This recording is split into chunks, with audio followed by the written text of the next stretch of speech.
का पेशेंट आपदा का आहूत किया गया था और हमें बड़ी प्रसन्न था कि चलिए हमारे सारे पार्षद बहुत जागरूक हो गए, इतने जागरूक हो गए कि वो सड़क पे जाके केक काटने लगे हैं, इतने जागरूक हो गए कि वो महापुरुषों की प्रतिमा लगाने के लिए आंदोलन कर रहे और पत्र दे रहे। उसी बात का हमने महत्वपूर्ण विषय लेकर हमने परिषद की बैठक आहूत की थी। और मुझे आज बड़ा नगर की जनता को ये कहते बड़ा दुख हो रहा है कि जो ये दोहरा चीज़ दिखा रहे हैं ना नगर की जनता को कि हमने ये बोल दिया, हमारा ये काम नहीं हुआ, हमारा ये काम नहीं हुआ।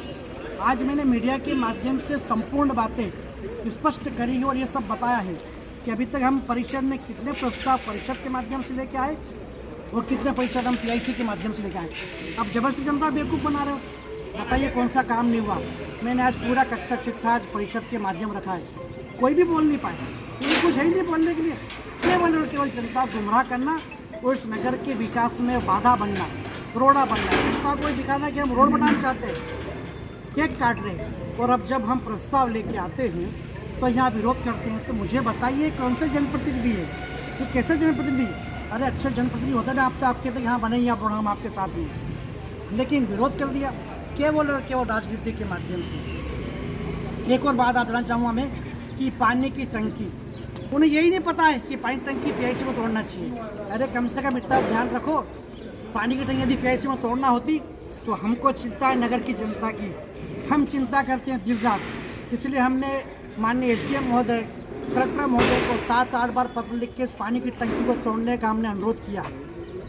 माननीय कलेक्टर महोदय ने SDM को अवगत कराया कि नगर पालिका परिषद के पास ये शक्तियाँ हैं, परिषद ही टंकी तोड़ सकती है। इसलिए हम पुनः तीसरी बार ये टंकी का प्रस्ताव लेके आए, लेकिन इनको इस बात की चिंता नहीं है कि वो टंकी कब गिरेगी, किसके ऊपर गिरेगी, जनहित में क्या नुकसान होगा।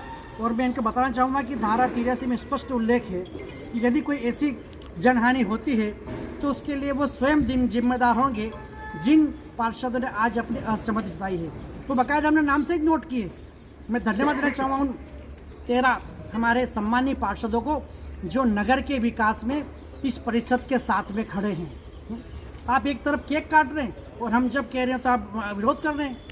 विरोध भी कैसा? अरे डामरीकरण करना कि सीमेंट? अरे हमने रोड लिखा है भैया, रोड बनाएंगे, रोड डामरीकरण की बन सकती है, सीसी की बन सकती है। फिर नया विरोध की विभिन्न वार्ड। अरे मैं तो समझता इतने अच्छे पार्षद होने के बाद आप ये नहीं पता, क्योंकि प्रत्येक नगर में 36 वार्ड है, 36 वार्ड का प्रस्ताव लाएंगे तो 36 महीने लगेंगे।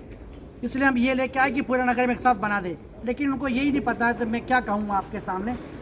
साथ ही एक बात और कहना चाहूँगा कि अभी नगर की जनता को जो नल कनेक्शन देने के लिए प्रस्ताव लेके आए, क्योंकि हमारी अमृत की योजना के तहत हमने कई वार्डों में नल कनेक्शन के लिए पाइपलाइन बिछा दी है। कई पाइपलाइनों की फाइलें हमारे पास पेंडिंग है। यदि हम कनेक्शन देते हैं तो मात्र 3400 रुपये में कनेक्शन देंगे, लेकिन आज ये प्रस्ताव पास नहीं हुआ। इसके माध्यम से उन जो हमारे सारे जल उपभोक्ता है उनको एक्स्ट्रा पैसा दे के नौकरी चलाना पड़ेगा। तो आज ये नगर की जनता के साथ इन सब लोगों ने छलावा किया है, प्योर छलावा किया है। मैं कह रहा हूँ बिल्कुल आपको, यदि आप इतने जनता हितैषी, अरे आपकी वार्ड की जनता और माता बहनों चुन के भेजा कि आप मेरे वार्ड में नल लगाएंगे। शासन ने हमको पैसा दे दिया, हमने 3 टंकी चालू कर दी, कनेक्शन देने के लिए हमने लाइन बिछा दी, कनेक्शन देने लाइन बिछा दी, कनेक्शन देना है, लेकिन वो कनेक्शन के लिए भी ये लोग विरोध कर रहे हैं। इस देश के हित में 3 मुख्य मुद्दे लेके आए थे, एक राष्ट्र एक चुनाव। मैं समझता हूँ यदि एक साथ पूरे राष्ट्र में चुनाव होंगे तो हमारे नगर की जनता, पूरे देश की जनता को इसका बेनिफिट मिलेगा। आत्मनिर्भर भारत, यदि हमारा प्रत्येक नागरिक, हमारा प्रत्येक देश का युवा यदि स्वयं आत्मनिर्भर बनता है तो मुझे बताइए इसमें क्या आपत्ति है? दलगत राजनीति ऊपर उठी है, सारे पार्षद लोगों में कह रहा हूँ दलगत राजनीति ऊपर उठी है, इसमें राजनीति कर रहे हैं आप। अरे देश के साथ राजनीति कर रहे हैं आप, आपको तो शर्म आनी चाहिए कि आप किसका राजनीति कर रहे हैं। और अभी मुझे बताइए हमारे यशस्वी प्रधानमंत्री ने GST कम करके क्या गुनाह किया है? अभी GST कम होने के बाद हम देख रहे हैं कि दीपावली के अंदर जो बाजार में बूम आया वो इस बात का प्रूफ है कि माननीय यशस्वी प्रधानमंत्री ने GST कम करके इस देश के प्रत्येक नागरिक को एक तोहफा दिया है, लेकिन आज उसका विरोध कर रही है।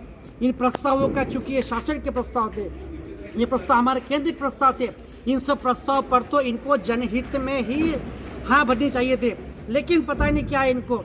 सूर्य जब परिषद स्टार्ट हुई केवल और केवल परिषद का ध्यान भटकाने के लिए केवल अन्य मुद्दे लेके आए। अरे आप नगर पालिका आइए, रोज नगर पालिका बैठ रहे हैं, हम स्वयं आपकी मुद्दे सुनेंगे ना, हम स्वयं आपकी समस्या हल करेंगे। लेकिन अब वहाँ कुछ नहीं करते और नगर की जनता को बेवकूफ़ बनाने के लिए यहाँ परिषद में हमला करते हो। किसी परिषद में इन्होंने हमला करके और सारे प्रस्ताव को गिरा दिया। और ये सारे प्रस्ताव का गिरना इस नागदा नगर की जनता के साथ एक छलावा इन्होंने किया है। इस नगर को गड्ढे में डालने का प्रयास किया है। यदि नगर में आज से कोई विकास कार्य नहीं होगा तो इसके लिए वो स्वयं जिम्मेदार होंगे। जिन पार्षदों ने आज की इस बैठक में उन प्रस्ताव का विरोध किया है। तो मैं फिर कहना चाहूँगा, वार्ड नंबर 6, 7, 8 में जो कंप्रेसर से पानी आ रहा है ना, उसका एक ही कारण है कि पानी की टंकी नहीं टूट पा रही है।